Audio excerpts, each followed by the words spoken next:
Welcome back. We're getting in breaking inputs from Kolkata. Remember, the Enforcement Directorate has filed its first charge sheet in the Sandesh Khali case as far as Sheikh Shah Jahan is concerned, and CNN News 18 has accessed exclusive details of the charge sheet filed by ED.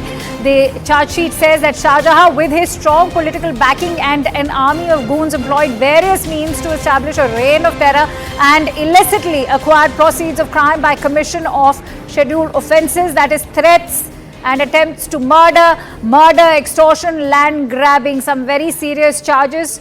Let's quickly go across to Anshul, who will furnish us with the details. Anshul, what is the amount as far as the proceeds of crime are concerned? Also, how serious are the charges now?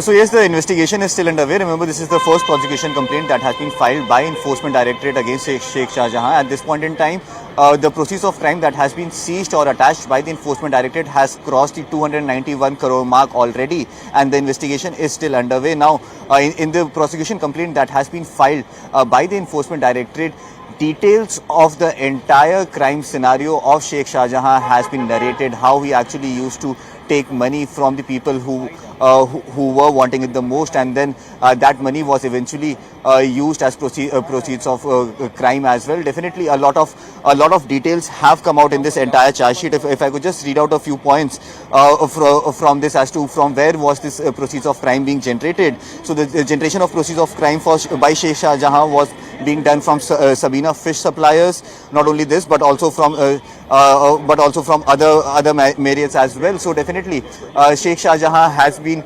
accused of handling the entire situation of business in Sandesh Khali, specifically making sure that the poor people who actually are in need of government help, their land are being grabbed. They are being threatened. In fact, there are several other accusations of murder and kidnapping that has also been mentioned against Sheikh Shah Jahan. Remember, this entire investigation that was taken up by the Enforcement Directorate was taken up after more than 13 FIRs that were filed against Sheikh Shah Jahan and his brother. Now, for the first time, the Enforcement Directorate has filed this entire charge sheet or the prosecution complaint, and the details of this charge sheet are actually very, very gruesome and actually narrates an entire story of how Sheikh Shah Jahan was actually the king of this entire scenario that has come to the fore. It remains to be seen eventually what kind of action will the court deem fit to take against Sheikh Shah Jahan. But at this point, proceeds of crime more than 293 crore rupees have already been seized and attached by the Enforcement Directorate. Over the next few days, the Enforcement Directorate is likely to go ahead and file another supplementary prosecution complaint in this entire matter as well. All right. Many thanks to you, Anshul, for bringing in all those latest inputs on that news story. And